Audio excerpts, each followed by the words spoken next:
बिस्मिल्लाहिर्रहमानिर्रहीम। पाकिस्तान और दुनिया भर में उर्दू समझते और बोलने वालों को नाज़रीन किराम, इस वक्त पूरे के पूरा निजाम शिकस्त खा चुका है। जेल में बैठे एक कैदी नंबर 804 ने इस वक्त पूरे निजाम को शिकस्त देकर रख दी है। और ये क्या हुआ है नाज़रीन किराम, एक अहम डेवलपमेंट हुई है और ये डेवलपमेंट जो है वो अमेरिका में हुई है। मतलब कि इनके सरदारों के सरदार जो है वो अमेरिका में बैठे हुए।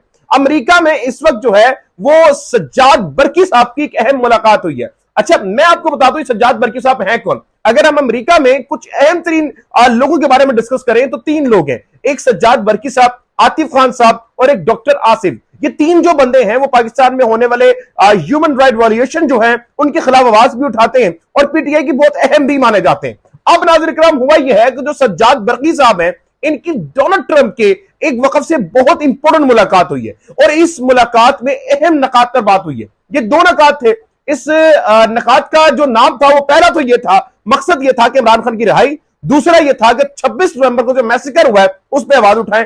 अब नाज़रीन किराम, जो डोनाल्ड ट्रंप है उन्होंने जब इलेक्शन किया था उसमें इमरान खान कार्ड खेला था और कम्युनिटी को जिस तरह से पाकिस्तान कम्युनिटी को इकट्ठा किया था उसमें उन्होंने ये बताया था कि जनाब इमरान खान जो कार्ड है, इमरान खान को मैं, इमरान खान दोस्त है, इमरान खान एशिया का बॉस है, जो तकरीरों में हम सुनते चले आ रहे थे। और वो कार्ड इस्तेमाल जब किया था उन्होंने तो उस कम्युनिटी के साथ कुछ वादे भी किए गए थे। अब वो जो कम्युनिटी है वो ये बोल रही है कि डोनाल्ड ट्रंप साहब अब ये वक्त है कि आप अपना वादा वफा करें। जैसा कि हमें जानते हैं कि डोनाल्ड ट्रंप जो है 20 जनवरी को जुड़े वाला वो अपने ऑफिस होल्ड करेंगे, लेकिन इस ऑफिस होल्ड करने के बाद जो उन्होंने करने जाना है उसकी छोटी सी झलक जो है हमें कुछ हफ्तों में दिखाई देने लग जाएगी। जो इस वक्त मामला तय हुए उसमें लग ऐसा रहा है नाज़रीन किराम कि निजाम जो है गुट्टों पर आ जाएगा। यह आपको खबर दे दूं कि इस वक्त जो डोनाल्ड ट्रंप के वक्त से बात हुई है, जो मुलाकातें हुई हैं, उसमें जो बात की गई है वो ये है कि जनाब आला इमरान खान के लिए आप बैनुल अक़वामी सतह पर आवाज उठाएं। अभी इस वक्त जेल में बैठे एक कैदी के लिए बैनुल अक़वामी मीडिया चीख रहा है, अक़वाम मुत्तहिदा में आवाजें उठ रही हैं, अमेरिका के पार्लियामेंट में उसके लिए आवाजें उठाई जा रही हैं और एक बात की जा रही है कि इमरान खान के लोगों के साथ जुल्म हुआ, मैसेकर इस्लामाबाद हुआ। पूरा इंटरनेशनल मीडिया बार बार इस चीज को जगा रहा है। अब इस वक्त इस मीडिया के हालात ऐसे हैं कि इस मीडिया में जनाब आला कुछ टाउट सहाफियों की फहरिस्त बना दी गई और फेक न्यूज के ऊपर जनाब कहा गया कि अब इस पर कभी ना तश्कील दी जाएगी। और इस वक्त हालात क्या इस्लामाबाद के, सहाफियों के घरों में रेड हो रही है, उनके मां बाप को उठाया जा रहा है, उनके बच्चों को उठाया जा रहा है, उनके लोगों को उठाकर उनसे जबरदस्ती बयानात लिए जा रहे हैं। और अब नाज़रीन किराम, अभी एक रिपोर्ट के मुताबिक तकरीबन 84 जगहों पर छापे मारे गए। इन तमाम जगहों पर छापे मारकर हुकूमत जो एक बयानिया बनाने की कोशिश कर रही है 26 नवंबर का, उसको दबाने की कोशिश कर रही है। वजह यह है कि 26 नवंबर को जो मैसेकर हुआ, अब हुकूमत यह चाहती है किसी तरह से इस बात को दबाया जाए। और इसको किस तरह दबाएंगे? कोई एक दूसरा सानिया करवा के। जी हां नाज़रीन किराम, बहुत मशहूर कॉलम है शेक्सपियर का कि अगर आपको कहीं पर जुल्म को दबाना है तो जुल्म को दबाने की सबसे अच्छी चीज यह है कि उस जगह पर दूसरा जुल्म शुरू कर दें।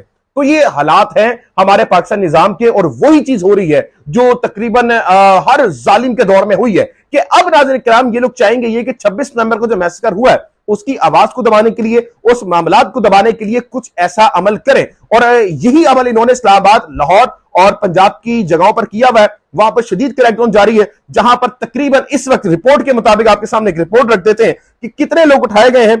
सूरत हाल यह है कि पिछले 48 आवर्स में 2 सहाफियों के अहले खाना में से गिरफ्तारियां की गई, जबकि 2 सहाफियों के घरों पर छापे मारे गए। एक सहाफी के अहले खाना को गिरफ्तार करके वीडियो रिकॉर्ड करवाई गई, जबकि अभी तक सिर्फ एक सहाफी पर एफआईआर सामने आई है। कम से कम 4 सहाफियों ने इतला दी है कि इन्हें फोन पर धमकियां दी गई हैं, जबकि ट्वीट अकाउंट्स रिपोर्ट किए जा रहे हैं। ये हालात हैं इस मुल्क के और इसमें हर वो सहाफी शामिल होता है जो डी चौक पे उस वक्त मौजूद था। डी चौक पे जो लाशें थी जिनको छुपाने की कोशिश की जा रही थी उस पर आवाज उठा रहा था, वीडियोस बना रहा था, उनके घरों पे छापे मारे जा रहे हैं, उनको फोन कॉल्स करके धमकियां दी जा रही हैं, उनको बोला जा रहा है कि अब आप अपनी अल्फाजें बंद कर लो वरना तुम्हें उठा लिया जाएगा, तुम्हें बंद कर दिया जाएगा। तो इस वक्त नाज़रीन किराम, मतलब इन 24 से 25 घंटों में तकरीबन 50 से ज्यादा गिरफ्तारियां हो चुकी हैं और इन 50 गिरफ्तारियों में सोशल मीडिया इन्फ्लुएंसर्स हैं। इन 50 गिरफ्तारियों में वो लोग भी हैं जो ओवरसीज में बैठकर, बैरून मुल्क, समुद्र पार बैठकर पाकिस्तान के लिए एक दिल में खिदमत रखते हैं, दिल में एक कुछ करने का जज्बा रखते हैं। उनके घरों को उठाया गया, उनके घरों में छापे मारे गए, उनके बाप को उठाया गया। किसी का बेटा नहीं मिलता तो बाप को उठा लिया जाता है, बाप नहीं मिलता तो बेटे को उठा लिया जाता है। ये इस वक्त निजाम पाकिस्तान में चल रहा है। बहरहाल अगर हम दूसरी तरफ जाएं तो इस वक्त आलमी मीडिया का यह दबाव इस वक्त इनके लिए खतरनाक साबित हो सकता है। डोनाल्ड ट्रंप, नाज़रीन किराम, ये आपको इत्तला मैं दे दूं, डोनाल्ड ट्रंप इस वक्त 2-3 हफ्तों में कुछ ऐसी ट्वीट्स करने जा रहे हैं और इन ट्वीट्स में 3 चीजों के बारे में बताना जा रहे हैं। पहला, पाकिस्तान की एक अहम शख्सियत का इस्तीफा। यह बता दूं आपको कि इस शख्स का इस्तीफा डोनाल्ड ट्रंप बोलेंगे तो इस तबाही मच जाएगी इस पूरे निजाम के अंदर। वो शख्स कौन है नाज़रीन किराम? ये शख्स जब सामने आएगा पूरी दुनिया के सामने तो मुझे नहीं लगता कि फिर उसका इस्तीफा रुक सकता है। दूसरा नकाती एजेंडा होगा इमरान खान की रिहाई। तीसरा, जुडिशियल कमीशन बनाना 9 मई और 26 नवंबर के वाकयात में सानिया पर। अब ये जो ट्वीट करने जा रही है, आप लोग कहेंगे भाई ट्वीट का क्या फायदा है? मसला यह है कि हम लकीर के फकीर हैं, हम लोगों को पता नहीं कि आलमी दबाव क्या होता है। ये जो ट्वीट होने जा रहा है, ये कोई नेल्सन मंडेला ग्वाल मंडी का करने नहीं जा रहा, ये करने जा रहा है डोनाल्ड ट्रंप, इस वक्त दुनिया का सबसे ताकतवर तरीन आदमी। अगर ये ट्वीट कर देता है तो इस निजाम की पतलून उतर जाएगी। वो कैसे नाज़रीन किराम? इमरान खान ने एक एब्सोल्युटली नॉट कहा था और यहां पर जितने भी जार शेर चमचे थे वो सब कान खड़े हो गए उनको। उन्होंने कहा कि जी आपने एब्सोल्युटली नॉट कह दिया, ये तो आपने क्या कर दिया, ये बहुत गलत बात है। फिर बोला कि जनाब हमारे ताल्लुकात खराब हो रहे, जितने भी टाउट थे वो पैरों में गिर गए कि ओहो, सिर्फ एक एब्सोल्युटली नॉट बोलने के चक्कर में इमरान खान को कहा गया कि आपने बिल्कुल गलत किया, ये नहीं होना चाहिए था। खौफ था इनके दिलों में, इनके दिलों में डर था। और अभी ये जो चीज होने जा रही है, अगर डोनाल्ड ट्रंप कोई बात कर दे तो ये इनको माननी पड़ेगी। इसकी सबसे बड़ी रीजन ये मिलती है नाज़रीन किराम कि अभी डोनाल्ड ट्रंप से इलेक्शन जीता था, ऑफिस उसने 20 जनवरी को होल्ड कर रहे हैं और एहसन इकबाल साहब की इतनी ज्यादा उनको दहशत मची कि उन्होंने अपनी पुरानी ट्वीट जो डोनाल्ड ट्रंप के खिलाफ थी वो सारी की सारी डिलीट करना शुरू कर दी। ये हालात है इस हुकूमत की। अभी इस वक्त की इतलात ये है कि डोनाल्ड ट्रंप एक ट्वीट करने जा रहे हैं और इस ट्वीट के बाद वो आलमी दबाव भी बनाएंगे और इसमें कुछ बातें भी करेंगे। देखिए, डोनाल्ड ट्रंप की एक बात करने का अपना एक अंदाज है। उसने जब बात की थी वो उसको पूरे करने पड़ेंगे। वहां पर ये नहीं है कि ये सियासतदान बातें वादे करके पीछे हट जाए, इनको ये बातें और वादे निभाने पड़ेंगे। अगर ये नहीं निभाते तो फिर उनकी जो अवाम है, पढ़ी लिखी अवाम, वो इसको नहीं छोड़ेगी। वो बार बार इनको कहेगी कि आपने हमसे वादा किया था, आपको ये वादे निभाने पड़ेंगे। तो वहां की जो अवाम है वो इनके लिए वादे निभाएगी और इमरान खान के लिए आवाज उठा सकती है। और इस आवाज उठाने में सबसे मेन चीज उनकी एक ट्वीट है, जो एक ट्वीट होने जा रही है ना, ये निजाम में तबाही मचा देगी। तो ये जो दबाव आएगा नाज़रीन किराम, ये इतना खतरनाक और कितना शदीद होगा, इसका आप अंदाजा लगा सकते हैं। इमरान खान को फिर ये आने नहीं देंगे। देखिए, मैं आपके सामने एक प्लान डिस्कस करता हूं और ये प्लान एग्जीक्यूट करने की कोशिश की जा रही है। ये प्लान क्या है? इनका ये प्लान है कि इमरान खान को इस तरह से किसी मुतालबात में मनाया जाए और फिर उसको नाज़रीन किराम रात की तारीख में बनीगाला शिफ्ट किया जाए। 8 से 10 दिन का वहां पर लॉकडाउन किया जाए बनीगाला की सड़कों के ऊपर और वहां पर नाज़रीन किराम इमरान खान को 8 दिन के लिए हाउस अरेस्ट कर दिया जाए, मुलाकातें करवाई जाए फिर उसके बाद, और फिर कुछ 12-13 दिन बाद उसका कोई वीडियो पैगाम सामने लेके आया जाए। अब ये प्लान एस्टैब्लिशमेंट का, लेकिन इस प्लान की पहली कड़ी यह है कि इमरान खान कोई मुतालबा माने। अभी इस वक्त अडयाला के अंदर मेरी इत्तलात के और बड़े अहम सोर्सेज के मुताबिक इमरान खान से यह मुतालबा रखा गया है कि आपको हम लोग बाहर निकालते, बाहर निकालने के बाद आप इलेक्शन लड़े, मैंडेट भूल जाए, आप अपना जो मैंडेट आप 8 फरवरी को जीते, मैंडेट बिल्कुल भूल जाए और फिर आप अपोजिशन में आके बैठ जाए। मतलब कि इस वक्त वो पार्टी जिसने पाकिस्तान में 2/3 से भी ज्यादा सीटें जीती है, उसको बोला जा रहा है अपोजिशन में आके बैठ जाओ। ये इमरान खान साहब से डील रखी गई। अमूमन तौर पर इमरान खान साहब से यही तवक्कुआत थी, वो ना करेंगे और वो तवक्कुआत के पूरे उतरे। उन्होंने एब्सोल्युटली नॉट दोबारा कर दिया। उन्होंने ये कहा कि मैं कभी भी अपनी आवाम का सौदा नहीं कर सकता, ये अवाम का सौदा करना होगा अगर मैं मैंडेट चोरी करवा कर अपने अपोजिशन में बैठ जाऊं। मैं इख्तिदार के लिए नहीं आया, ये इमरान खान साहब के अल्फाज थे। इमरान खान ने कहा मैं इख्तिदार के लिए नहीं आया, मेरी अवाम मेरे साथ है और अब मैं इनसे लड़ूंगा। मैं तकरीबन 25 साल से अपने पॉलिटिकल करियर में लड़ता चला आया हूं और आगे भी लड़ूंगा। मैं कभी भी किसी के कंधों में बैठ के नहीं आना चाहता। इमरान खान साहब ने इस डील को जो है पैरों की नोक पे रखा है। कुछ दिनों पहले हम ये सुन रहे थे नाज़रीन इकराम कि इमरान खान साहब पीपल्स पार्टी के साथ मिलने जा रहे हैं, फजलुर रहमान के साथ मिलने जा रहे हैं। अभी इस वक्त फजलुर रहमान को खामा खा का हीरो बनाया हुआ है। मतलब ये फजलुर रहमान वो शख्स है नाज़रीन इकराम, अगर इसको थोड़ा सा भी मौका और थोड़ा सा दायरा नजर आए ना इक़्तिदार में बैठने का, तो ये फौरी तौर पे वहां पर जाके खड़े हो जाएंगे। इस वक्त नाज़रीन इकराम फजलुर रहमान साहब को यह बनाया जा रहा है कि जनाब वो जमहूरियत के चैंपियन है।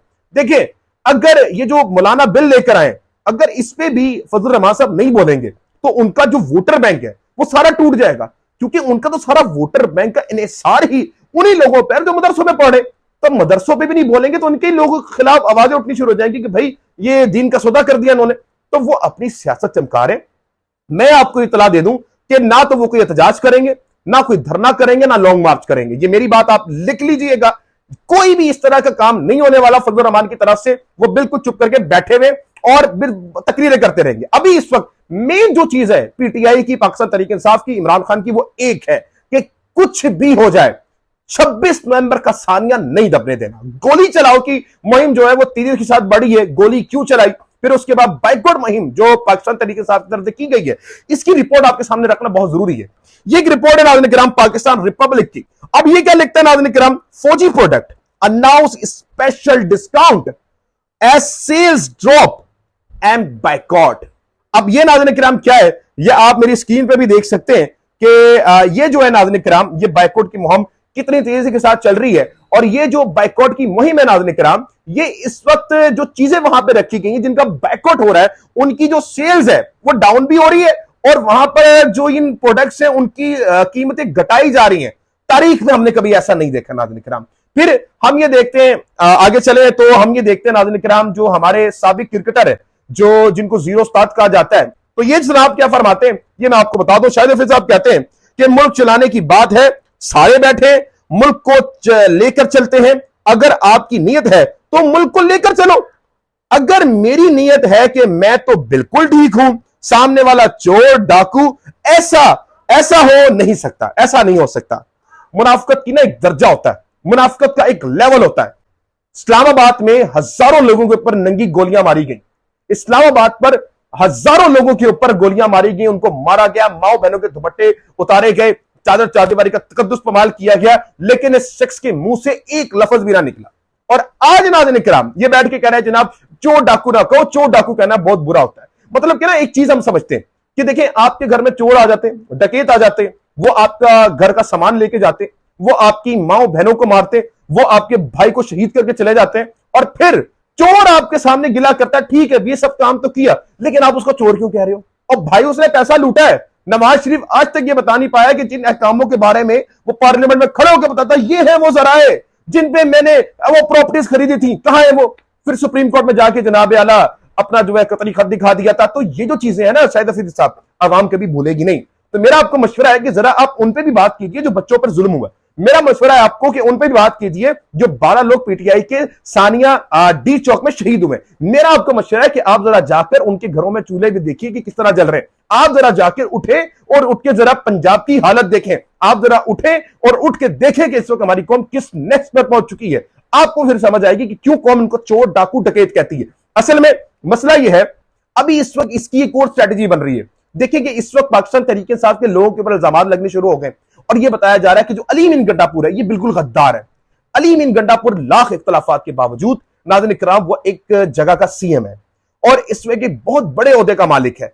आप अगर मुझसे ये बात कहें कि जनाब आला पंजाब की हुकूमत अली मीन गंडापुर से बेहतर है, तो मैं उस बंदे को कहूंगा या तो वो अहमक है या अहमक बनने की कोशिश कर रहा है या बारीक वारदाती है। जो इस वक्त पंजाब का जो कमाने का एक बजट था ना, वो था 150 अरब रुपए और इन्होंने खसारा कितना किया? 160 अरब रुपए का।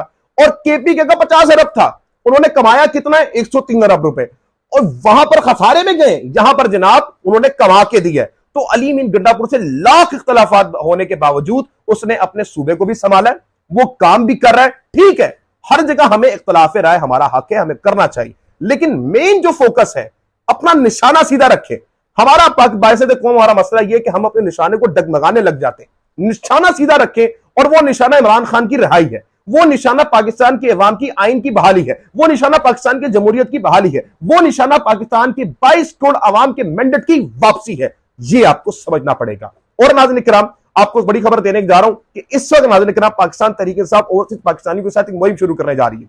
हर जगह पर निकल के इन लोगों का ये मतलब है कि जो 26 नवंबर का वाकया हुआ, ये हर जगह जाके इसको उठाएंगे, पार्लियामेंट में लेके जाएंगे और पार्लियामेंट में लेके जाने के बाद एक बिल पेश करने जा रहे हैं खैबर पख्तूनख्वा असेंबली में। और इसके बाद नाज़रीन इकराम 13 दिसंबर के बाद दमादम मफ्तल अंदर होने जा रहा है। अगर मुतालबात नहीं होते तो सिविल नाफरमानी होने जा रही है। बाइकआउट मुहिम अभी बर्दाश्त नहीं हुई और सोच लें कि अब जब ये सिविल नाफरमानी की शुरुआत होगी तो फिर नाज़रीन किराम पाकिस्तान में हर तरफ एक ऐसा तूफान आ जाएगा नाज़रीन किराम जिसको ये समेट भी नहीं पाएंगे। इसका एक सिंपल सा अंदाजा मैं आपको देता हूं कि ये किस तरह से पागल हो चुके हैं बाइकआउट मुहिम से। क्योंकि इनको पता है कि सिविल नाफरमानी जब आएगी ना तो सिविल नाफरमानी सबको ले जाएगी।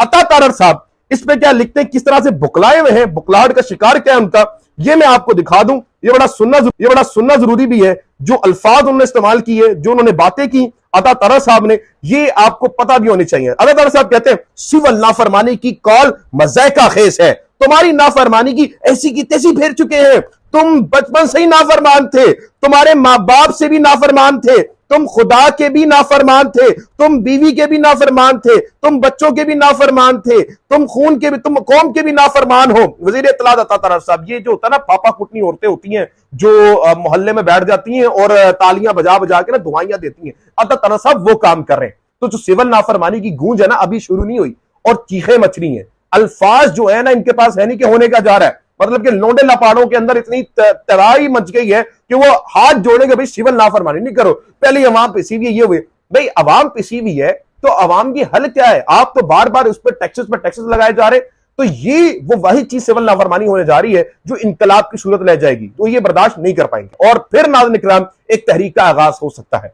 ये अब देखना है 13 के बाद क्या होता है। सबकी नजरें इस वक्त खैबर पख्तूनख्वा असेंबली पे हैं, सबकी नजरें इस वक्त पार्लियामेंट ऑफ अमेरिका पर हैं कि क्या इस वक्त होती है चीजें, और इमरान खान इस वक्त क्या सोच रहे हैं। आपके सामने चीजें वो मान नहीं रहा, वो अपनी कौम के लिए मर जाना तो कबूल है उसको, लेकिन वो किसी भी किस्म की डील नहीं कर रहा। क्यों? क्योंकि वो अपनी अवाम से एक वादा करके आया कि ला इलाहा इल्लल्लाह मुहम्मदुर रसूलुल्लाह हमें आजाद कर देता।